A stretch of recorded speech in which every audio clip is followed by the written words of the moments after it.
बिस्मिल्लाहिर्रहमानिर्रहीम د तनकीद the course 15 लेक्चर के बाद नन मुंगा रूमानी तनकीद बांधे खबरा को दे रोज़ों की मुंगा द रूमानियत मुख्तलिफ दबिस्तानूना या मुख्तलिफ मकतबूना लोलू नो पहागे के मुंग तरोसा पोरे द इमरानी तनकीद मकतब लुस्ते दे और द नफसियाती तनकीद मकतब मो लुस्ते दे प इमरानी तनकीद के मुंगदाऊ कतल चे द मुआशरे या द इमरानियात हवाले सरा दादब जायदा गसल इमरानी तनकीद दे पर नफसियाती तनकीद की मुंगा दाऊ कतल चे द नफसियात व इलम पराना के दादब जायदा गसल नफसियाती तनकीद दे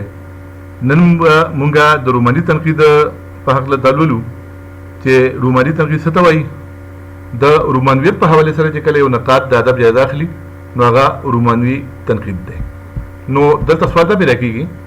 चे रूमानियत बिया से शय दे यानी दा मुख्तलिफ उलूम या मुख्तलिफ चिकुम उसूलून दी दरे पराना के दादब जायजा अगस्ते कीगी नागे सर तनकीद चिकुम मुख्तलिफ मकतबून दी हागा जुड़ शी लगा द इमरानी तनकीद द इमरानियात पर रणा के दादब मुताला कोल द तारीखी तनकीद मतलब दे द तारीख पर रणा के द तारीख इलम पर रणा के दादब मुताला कोल नो द रूमानी तनकीद मतलब दादे या रोमांटिक क्रिटिसिज्म मतलब दादे कि द रूमानियत पर रणा के यो नकाद दादब जायजा के कलाखली नागे तो रूमानी तनकीद वाई नो दल तब मुंगाउल दा गुरु द रूमानी तनकीद खबर बरुस्तु कीगी रूमानी तनकीद द खबर ना मखिब मुंगा द रूमानियत बारकल वलू कि रूमानियत से तवाई रूमानियत से शहदे उस द रूमानियत मुख्तलिफ तारीफुना शिवी दी मुख्तलिफ नकादान पर बांधे इजहार ख्याल करे दे अब हावी द रूमानियत पखपल पल अंदाज के वजाहत करे दे कि रूमानियत से तवाई हो द रूमानियत यो कूटले तारीफ यो डेफिनेशन चे कम दे वागा मुंगे निशु कोले मुंगे दा वेली शु कि रूमानियत की दाई या रूमानियत की दा नवी यानी दादा अनासिर का रूमानियत यो अदब की भी ना तब मुंगे रूमानियत वायु नो दतब मुंगा पदे बांधे गौर को कि रूमानियत इस्तिलाह के इस्तेमाली की नो ददी मतलब सभी अवल के मुंगा पर सादा अल्फाजों की खबर हुकू नो खबर ऐसे दा कि दाद रूमानियत इस्तिलाह जो गुमदा द रोमांटिसिज्म इस्तिलाह दाद दो इस्तिलाहातों पर मुकाबले के इस्तेमाली की यह इस्तिलाह दा क्लासिकियत और बल इस्तिलाह दा हकीकत निगारी कल द रोमानियत या द रोमांटिसिज्म इस्तिलाह जो गुमदा दाद क्लासिकियत यानी द क्लासिसिज्म पर मुकाबले के इस्तेमाली की और कला द रोमानियत या द रोमांटिसिज्म इस्तिलाह द हकीकत निगारी यानी द रियलिज्म द इस्तिलाह मुकाबले की इस्तेमाली की द क्लासिकियत या द क्लासिसिज्म मकसद मतलब खुदा दे कि द दुनिया हर जबे के क्लासिकी अदब भी क्लासिकी शायरी भी यानी हाँ शायरी हाँ अदब कि कुम यो ज़माने के तख्लीक शवे दे और पागे क्या 10 खसूसियात हूँ कि आगा अदब उस पूरे जुंदे दे उस पूरे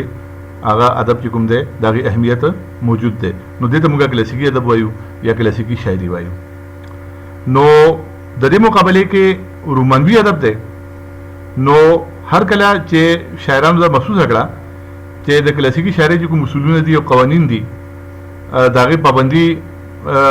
न दा पकार और दागे द पाबंदी न मुगल आज़ादी पकार था नो द आज़ादी ना दा दारा चाहूँ तो नारा चिपोर तकड़ा नो द रोमानवी अदब आगाज़ शो और द रोमानी शायरी आगाज़ शो दा सिवा चे यूरोप के चिका द क्लासिकियत दौर तो पागा दौर के बाद द क्लासिकी उसूलून डेरा ज़्यादा पाबंदी के दा यानी द क्लासिकी शायरी खपल उसूलून खपल कवानीन और शायरों पागे बंदे डेर ज़्यादा अमल का दागे खिलाफ वर्जी और दागे न इनहिराफ द कोलो बागू कोशिश बगाओ दागे मुकम्मल पाबंदी होगी नो रुस तो ब्या द शायरानो लका 10 डॉलर आगला चे अबूदा नारा पोर तकड़ा चे मुंगल आज़ादी पर कारता द फिक्र आज़ादी द सोच आज़ादी और द खपल जज्बातों द इजहार आज़ादी पर कारता और मुंग बा द क्लासिकी सांचे और द क्लासिकी चुकुम उसूलून दी और कवायद दी नो दरी पाबंदी न मुंगला आज़ादी पर कारता द आज़ादी न रचे अबू तकड़ा नो अबू द क्लासिकियत न बगावतों को और रोमानवी अदबे तफरीकल शोर कड़ा यो हो द क्लासिकियत मुकाबले के खुदा इस्तिलाह ज़का इस्तेमाली की और द हकीकत निगारी या द रियलिज्म पर मुकाबले के चे द रोमानियत या द रोमांटिसिज्म को इस्तिलाह इस्तेमाली की दरी मतलब दादे कि पासान लसुनु के तसु द पेश है कि यो शायर यो अदीब कागा شاعر دی که هغه ادیب هغه نثر نگار دی هغه افسانه نگار دی هغه ناول نگار دی هغه چې څه لیکي که هغه د خپلې معاشرې عکاسي کوي خپلې د معاشرې عکاسي او د معاشرې چې کوم معاشرې کې کوم ظلمونه دي ناانصافي ده معاشرې کې چې کوم غمونه دي معاشرې کې چې کوم پریشانۍ دي کوم مسایل دي دا هر څه هغه په ادب کې بیانوي نو دې ته خو مونږه حقیقت نګاري وایو یا به ریالیزم وایو لیکن که یو شاعر یو ادیب د خپل د معاشرې مسایل چې دي هغې نه سترګې پټې کړي هغې نه ډډه اختیار کړي هغې نه فرار اختیار کړي او هغه په خپل ادب کې د حسن او د عشق او د ښکلاګانو او د داسې یو دنیاګانې پیښول شروع کړي چې هغه دنیاګانې چې کومې دي هغه زموږ د دنیا نه مختلفي او دې نه زیاتې ښکلي او داسې قسمه ادب هغه تخلیقول شروع کړي چې هغه د حقایقو نه د حقیقتونو نه سترګې پټې کړي هغه خالي او فرضي او یو ښکلې دنیا په خپل یو ادب کې یا خپل تحریرونو کې پیښ کول شروع کړي نو دې ته به بیا مونږه حقیقت نګاري یا ریالیزم نه وایو بلکې رومانټیسزم یا رومانویت به وایو نو دا خو د حقیقت نګارۍ په جواب کې یا مقابله کې د رومانویت تشریح وه چې رومانویت د حقیقت نګارۍ کې او رومانویت کې څه فرق دی اوس مطلب دا شو چې رومانویت د یو ذهني کیفیت نوم دی او هغه کیفیت په رومانوي فنکار باندې هم تاری وي او چې کله دغه رومانوي فنکار تحریر تاسو لولئ نو په تاسو باندې هم د هغه تحریر هغه اثر کوي چې کوم په هغه فنکار باندې نو او تاسو هم لږ وخت لپاره خپل غمونه او د خپلې د معاشرې چې کوم مسایل دي نو دا هیر کوئ او یو خیالي او یو فرضي او د خوب او د خیال او د رومانویت د رومانس په دنیا کې تاسو داسې محسوسوئ چې تاسو هغې ته ورسېدئ نو دې ته رومانویت ویلی شي اوس بعضې څیزونه دي دا یو پوینټ به چې تاسو ته مخامخ اوس راځي په دې باندې تاسو غور کوئ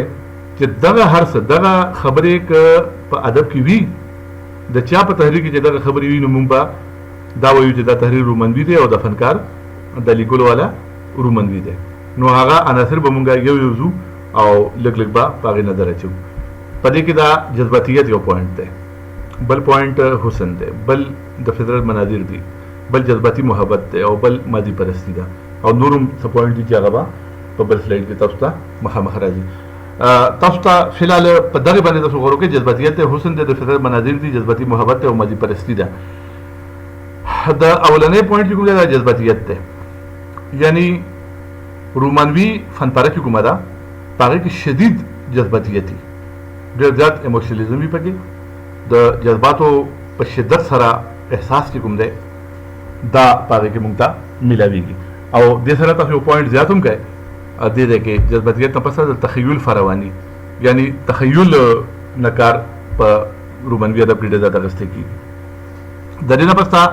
دا دوه نوګات چې کوم دي دا تاسو یو ځای ولولئ حسن او د فطرت مناظر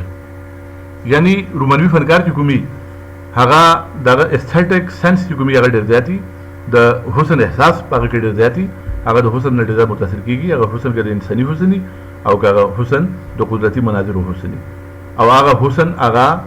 متاثر کوي هم او دا حسن ایمیجري هغه داسې کوي دا هغه حسن تصویر کشي هغه داسې کوي په داسې الفاظو کې او داسې الفاظو تشبیهاتو کې او استعاراتو کې کوي چې هغه حسن د حسن هغه ښکلا چې کومه ده هغه نور هم زیاته شي هغه رنګیني نور هم زیاته شي نو د ښکلاګانو ذکر دا رومانوي فنکار ډېر په شوق سره کوي بیا جذباتي محبت د عام طور سره خو محبت ته رومانس یا رومان ویلی شي لیکن محبت د رومانویت یو جز دی او محبت هم هغه محبت چې ډېر جذباتي محبت وي او هغې کې د جذباتو نه ډېر درکار اخیستل شوي او ډېر په جذباتي انداز کې د محبت چې کوم مختلف کیفیات دي هغه شاعر یا ادیب بیانوي نو دا هم رومانویت دی بیا ماضي پرستی رومانوي فنکار ماضي سره ډېر زیات دلچسپي لري او د هغه د ماضي خبرې او د ماضي یادونه هغه زیات بیانوي او په هغې کې هغه د ماضي په یادونو کې هغه ژوندی وي ماضي پرستي دپاره یو بله اصطلاح هم دلته استعمالیږي نوسټیلجیا دا نوسټیلجیا چې کومه ده دا د نفسیاتو اصطلاح ده اصل کې نوسټیلجیا د یو کیفیت نوم دی یعنی یو سړي له که خپل ماضي یادېږي، خپل بچپن یادېږي، خپل تیر وختونه یادېږي، هغه چې کوم ځایونو کې اوسېدلی دی، پاتې شوی دی، هغه ځایونه ولې یادېږي، د هغه چې کوم خلکو سره ملاقاتونه پاتې شوي دي هغه خلک ولې یادېږي. یعنی د تېرې زمانې خبرې چې هغه له داسې انداز کې یادېږي چې هغه د هغې په وجه فیلینګ سیک، یعنی هغه خپل یو ځان بیمار محسوسوي، د ماضي په یادونو په وجه هغه ډېر جذباتي شي، نو دې ته نوسټالژیا کیفیت وایي. دا کیفیت هم په رومانوي فنپارې کې یا په رومانوي ادب کې موږ ته ښکاري. د دې نه بعد راغی د حقیقت نه فرار. حقیقت نه فرار دې باندې ما خبره مخکې هم وکړه چې رومانوي فنکار د حقیقت په دنیا کې نه اوسي بلکې د خیال او د خوب په دنیا کې اوسي. دا ورپسې بل پوینټ راوړی، د خوب او خیال دنیا. مطلب دا چې هغه د خوب او د خیال په دنیا کې اوسي او د حقیقت هغه فرار اختیاري، اسکیپ اختیاري. د حقیقت چې کومه تاریخي حقیقتونه دي او چې کومه دغه په ژوند کې چې کوم مسایل دي او دغه په روزمره زندګي کې دغه په معاشره کې دغه په ماحول کې چې کوم مسایل دي هغه د هغه مسایلو نه سترګې پټوي، هغې نه تېښته اختیاري او د خوب او د خیال په دنیا کې پناه اخلي. او د هغه ریډر، د هغه قاري چې کله د هغه تحریرونه لولي نو هغه هم د حقیقت دنیا نه وځي او د خوب دنیا ته ورسي. نو دا هر څه چې موږ ته ښکاري په یو ادب پارې کې، په یو نظم کې، یا په د چا په شاعرۍ کې، یا د چا په ناول کې، یا د چا په افسانې کې داسې قسم مناظر او داسې قسم کیفیت چې موږ ته کله ښکاري نو هغې ته موږ رومانویت وایو. او اخري چې کومه نقطه ده هغه د اسلوب رومانویت دی. یعنی دا هر څه چې تاسو ولوستل دا که د یو فنکار په تحریرونو کې تاسو ته ښکاري نو تاسو به هغه ته رومانوي فنکار وایي او د هغه تحریرونو ته به رومانوي تحریر وایي. که هغه شاعر دی نو د هغه شاعرۍ ته به رومانوي شاعري وایي. که د هغه افسانه نګار دی نو د هغه افسانو ته به رومانوي افسانې وایي. او اخر کې د اسلوب رومانویت دا دی چې یو رومانوي فنکار چې کوم دی نو دا صرف د دې خبرو په وجه نه رومانوي نه وي بلکې دا اسلوب کې هم رومانویت وي. اسلوب یا سټایل یعنی انداز بیان، انداز بیان یا ژبه د هغه چې کومه ده هغه هم رومانوي وي. هغه داسې الفاظ استعمالوي، داسې تراکیب استعمالوي او داسې تشبیهات او استعارات استعمالوي چې په هغې کې هم ډېر زیات رومانویت وي، ډېره زیاته ښکلا وي. یعنې د هغه الفاظ، د هغه تراکیب، د هغه تشبیهات او استعارات چې کوم دي هغه به ذات خود په هغې کې هم یو رومانویت وي. نو د رومانوي فنکار خبرې هم رومانوي وي، د هغه موضوعات هم رومانوي وي، د هغه کیفیات او جذبات هم رومانوي وي او دې سره سره د هغه د بیان اسلوب یا سټایل چې کوم دی نو هغه هم رومانوي وي. نو دا د رومانویت یو عناصر. اوس دا رومانویت چې کله ادب ته راغی نو رومانوي ادب دور شروع شو او چې کله داسې نقادان پیدا شو چې هغوی د رومانویت په حوالې سره د ادب جایزه اخیستل شروع کړه نو رومانوي تنقید په وجود کې راغی. یعنې اول رومانوي ادب وجود کې راغلی دی او هغې نه پسته بیا رومانوي تنقید په وجود کې راغلی دی او رومانوي تنقید آغاز شوی دی. اوس دلته لږ که موږ پس منظر ته وګورو نو پس منظر د رومانوي تنقید دا دی یا د رومانوي ادب دا دی چې دا ټکی چې کوم دی د رومانټیسزم یا د رومانیت د اصطلاح د کوم ځای نه راغلی ده. په دې کې موږ لکه د دې بیکګراونډ ته لاړ شو او ګورو نو دا اصطلاح دراصل داسې ده چې کله چې رومن امپایر زوال شروع شو نو په اټلي کې او په یورپ په مختلفو علاقو کې چې کومه ژبه له ټولو نه لویه ژبه وه نو دا لاتیني ژبه وه. لاتیني د رومن امپایر یو د سرکاري ژبه او غټه ژبه چې کومه وه دا لاتیني وه، لیټن لینګویج. نو کله چې د رومت الکبرا زوال شو، ګریټ رومن امپایر چې کوم دی نو دا د زوال شکار شو نو دغه ځای نه بیا د لاتیني ژبې نه بیا نورې ژبې ووتې او هغه د اټلي کې او د یورپ په مختلفو ملکونو کې خورې شوې، لکه اټلي او فرانس او مختلفو ملکونو ته هغه ژبې خورې شوې. هغه ژبې چې کومې وي هغه وړې ژبې وي، د مختلفو علاقو علاقایي چې کومې ژبې دي یا ریجنل لینګویجز دي نو هغه ژبې وي. د لاتیني نه وتلې دغه ژبې چې کومې دي نو ته نوم ورکړی شو د رومانس لینګویجز. یعنی چونکې دا د رومانا د روم نه او د مطلب چې د اټلي نه د لاتیني نه دا ژبې وتلې وي نو دې لپاره دې ژبو ته د رومانس لینګویجز نوم ورکړی شو. دا هر علاقې خپله ژبه وه خو ویې به دې ټولو ته په مجموعي توګه رومانس لینګویجز نوم دې له ورکړی شو. دا زه خبره دا کوم چې د رومانیت اصطلاح د کوم ځای راغلې ده. نو چې دا رومانس لینګویجز چې کوم دي په دې کې دا خو د ژبو نوم ته نوم ورکړی شو. د دې نه پس په دغه ژبو کې په دغه رومانس ژبو کې چې کله د ادب د تخلیق کېدو دغه شروع کړو، دغه رومانس ژبې دې کې تاسو هم نوټ کړئ چې دغه ژبو نه بیا دا د فرانسیسي ژبه او اطالوي ژبه، ایټالین او دا ټولې ژبې چې کومې دي دا د دغه رومانس ژبو چې کله ترقي وکړه نو دې نه بیا د یورپ ډېرې لویې ژبې هم جوړې شوې. نو دغه رومانس ژبو خبره دا ده چې د دې ژبو نوم رومانس کېښودی شو او دې ژبو کې چې بیا وروسته د ادب تخلیق شروع شو نو شروع کې په دې ژبو کې داسې قصې ولیکلې شوې چې په هغې قصو کې به دا ټولې خبرې وې کومې چې موږ د رومانویت حوالې سره اوس ولوستې. یعنې هغې قصو کې به د ماضي قصې وې، هغې کې به د محبت او د حسن او دا خبرې به وي او ټول نه غټه خبره به په هغې کې دا وه چې د حقیقت نه فرار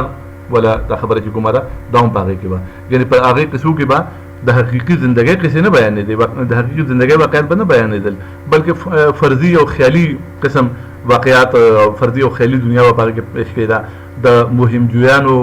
قصې به وي، یعنې د ایډونچرز قصې به وي، د مختلفې حیرت انګیزې حیرتناکې قصې به وي چې د انسان د حقیقي زندګۍ نه ډېرې لرې به وي. هغه قسم فرضي او غیر حقیقي قصې چې کومې دي دا به په هغې کې بیانېدې او بیا د خوب او د خیال دنیا به په دې کې پیش کېده او ټولو نه لویه خبره به په دې قصو کې دا وه چې په دې کې به مافوق الفطرت عناصر چې کوم نو هغه به په دې کې ښودلی کېدل. مافوق الفطرت عناصر باندې تاسو ځان پوه کړئ، دا چې کومه اصطلاح ده مافوق الفطرت، دې لپاره په انګریزي کې اصطلاح ده سوپر نیچرل ایلیمنټس او دا هغه څیزونه دي چې کوم زموږ د حواس خمسه په ګرفت کې نه راځي. دلته کې دله مونږ په اسانو لفظونو کې بیان کوو نو خبره داسې ده چې په دنیا کې ډېر څیزونه داسې دي چې دا دنیا کې چې مونږ هر څه زمونږ خوا دېخوا چې کوم دا څیزونه دي دا ټول نیچرل ایلیمنټس دي، یعنې دا فطري عناصر دي. دا څیزونه مونږ په سترګو هم وینو، په دې څیزونو مونږ لاس هم لګولی شو، دا څیزونه مونږ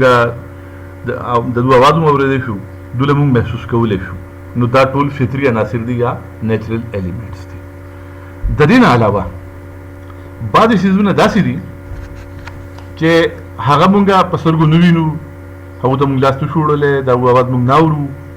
لیکن د هغو تصور یو کنسپټ بیا هم زموږ په ذهن کې موجود دی. نو هغه څیزونه یعنې مثال په طور باندې دیوان دي، ښاپیری دي، پریانې دي، جن بھوت پریان چې ورته وایي، نو دا څیزونه چې کوم دي دا څیزونه زموږ په تصور کې موجود دي لیکن په د حقیقت په دنیا کې دا څیزونه نه مونږ لیدی شو، نه دوی ته مونږ لاس لګولی شو، نه د دوی مونږ اواز اورو، یعنې زموږ چې کوم حواس خمسه دي د دې په ذریعه دا څیزونه مونږ نشو محسوسولی. نو دا یو خیالي او فرضي څیزونه دي. دغه څیزونو ته سوپر نیچرل ایلیمنټس یا مافوق الفطرت عناصر وایي او هغه چې کوم رومانټیک قصې وې د کوم چې موږ ذکر وکړو نو په هغه قصو کې به د سوپر نیچرل ایلیمنټس یا د مافوق الفطرت عناصرو زیات کردار و. نو دغه وجه سره هغه قصو ته چونکې هغه د رومانس ژبې قصې وې نو هغو ته رومانس سټوریز یا رومانس قصې اصطلاح هغو دپاره استعمال شوه. بیا وروسته کله رومانوي ادب باقاعده شروع شو نو په هغې کې به هم چونکې څه فرضي خبرې او څه داسې قسم خبرې وې او د حقیقت نه لرې خبرې به وې نو هغې ته هم بیا د رومانویت نوم ورکړی شو یا د رومانوي ادب یا د رومانټیک لټریچر نوم هغې ته ورکړی شو. نو دا باقاعده د دې یو تحریک شروع شو او د دنیا په مختلفو ژبو کې ډېر لوی لوی رومانوي ادیبان او رومانوي شاعران پیدا شو. او بیا وروسته چې کله دغه رومانوي ادیبانو او شاعرانو چې کله تنقید شروع کړو نو د رومانوي تنقید دبستان په وجود کې راغی. اوس په د رومانوي تنقید دبستان څنګه په وجود کې راغی او د دې علمبرداران څوک وو په دې باندې به نوره خبره مونږ په بل لیکچر کې کوو انشاءالله. د الله په